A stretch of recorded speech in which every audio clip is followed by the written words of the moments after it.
안녕하세요. 글로벌 모터즈 육동윤입니다. 요즘 전기차 시대가 다가오면서 전기차 구매를 생각하시는 분들이 많을 것 같은데요. 정작 저만 하더라도 전기차로 갈아타야 되나 하고 생각하고 있습니다. 근데 자동차라는 것이 부동산 다음으로 비싼 것이라 선뜻 바꾸기가 쉽지 않죠. 특히 전기차는 좀 더 비싼 제어다 라고 생각하시는 분들도 계시고요. 여기서 항상 걸리는 게 보조금 문제입니다. 예전에는 보조금이 워낙 컸던지라 보조금을 받고 나면 일반적인 내연기관차들과 비슷해지는 경우가 많았거든요. 물론 불편한 충전의 대가였기도 하고요. 지금은 내연기관차들이 가격이 비싸지면서 오히려 전기차들을 따라잡고 있는 것 같습니다. 오늘은 올해 달라지는 전기차 보조금에 대해서 조금 알아볼까 합니다.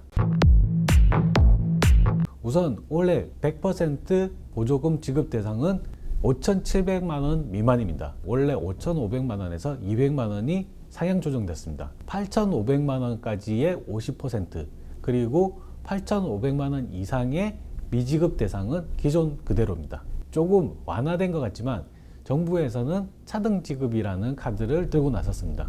원래도 차등 지급 계산 항목이 있었지만 성능평가 기준에 따른 차등이었습니다. 이번에는 사후 관리 역량 평가라는 부분 등등이 추가됐습니다. 말들이 많이 있는 부분이긴 한데 어떻게 보면 합리적인 부분도 있고 그렇지 않은 부분도 일부 있는 것 같습니다. 사후 관리 역량 평가의 핵심은 전기차 업체의 AS 센터, 전산 관리 등의 역량에 따라 보조금을 차등 지급하겠다는 겁니다. 사후 관리 역량 평가에서 100점을 받으려면 직영 서비스 센터나 이외의 협력 관계에 있는 설비 시설이 충분히 갖춰져 있어야 된다는 뜻입니다.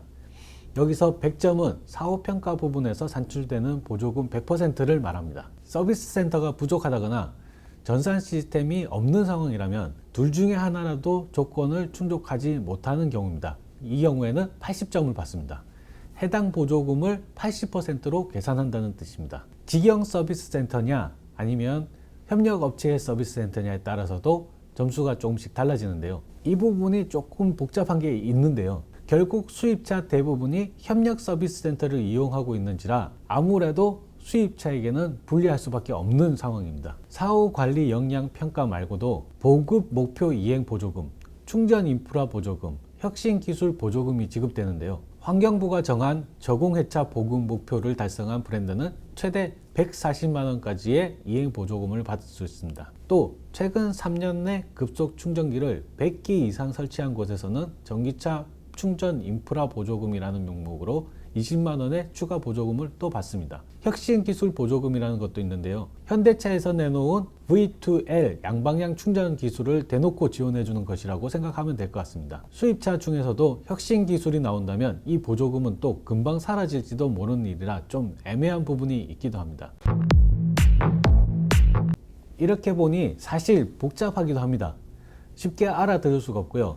개인이 일반적으로 자기가 구매하고 싶은 차를 생각하지 다른 차까지 전반적으로 생각하지는 않거든요.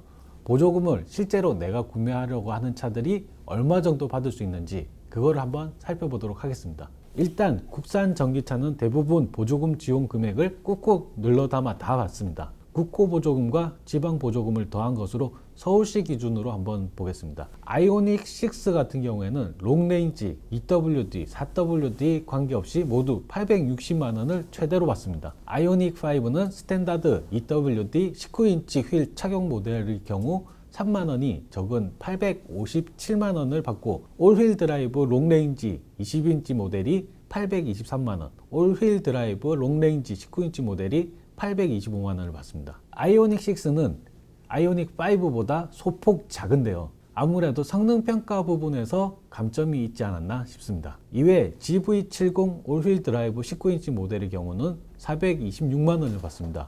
이 경우는 전용 플랫폼이 아니라 혁신 보조금이 없다는 점이 일부 작용한 것 같기도 하고 보급 목표제에 달성하지 못한 것도 일부 작용하는 것 같습니다. G80 역시 비슷한 수준인 426만원을 지원받습니다. GV60은 전기차 전용 플랫폼을 사용하면서도 지원 금액이 낮습니다. 국고 보조금은 같은 수준이지만 서울시 지방 보조금이 절반 수준인데요. 환경부가 지정한 저공해차 보급 목표에 미달인 것이 가장 큰 원인으로 보입니다. 기아 EV6의 경우는 GT 모델을 제외하고는 모두 860만원을 최대치로 받습니다.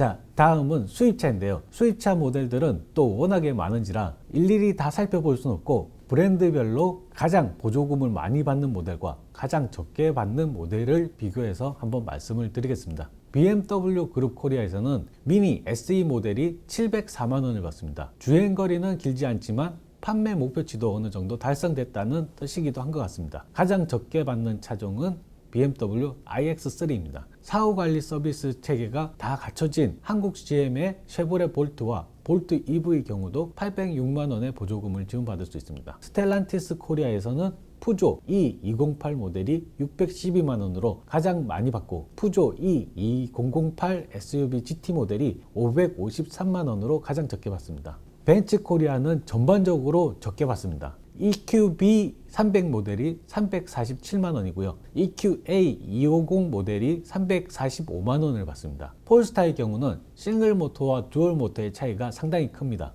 싱글 모터의 경우에는 617만 원을 받지만 듀얼 모터의 경우에는 254만 원밖에 받지 못합니다. 볼보는 전기차 시장 출전이 늦어서인지 낮은 보조금을 받게 됐습니다. C40, XC40 리차지 모델이 있는데요.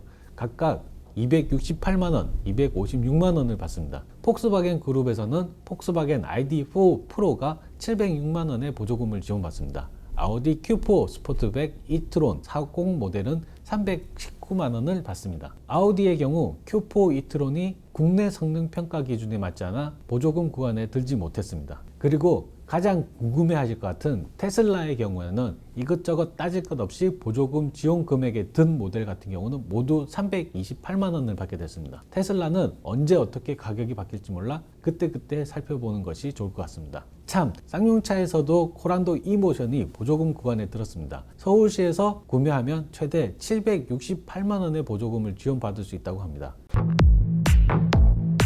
그럼 지금까지 2023년 전기차 보조금 현황에 대해서 한번 살펴봤습니다. 국고 보조금은 모두 같지만 지방 보조금은 지역마다 조금씩 다를 수 있습니다. 해당 지역에서 구매하려고 하는 차종에 보조금이 얼마나 지급되는지 꼼꼼하게 한번 살펴보실 필요가 있을 것 같습니다. 그럼 지금까지 글로벌 모터즈 우통님이었습니다.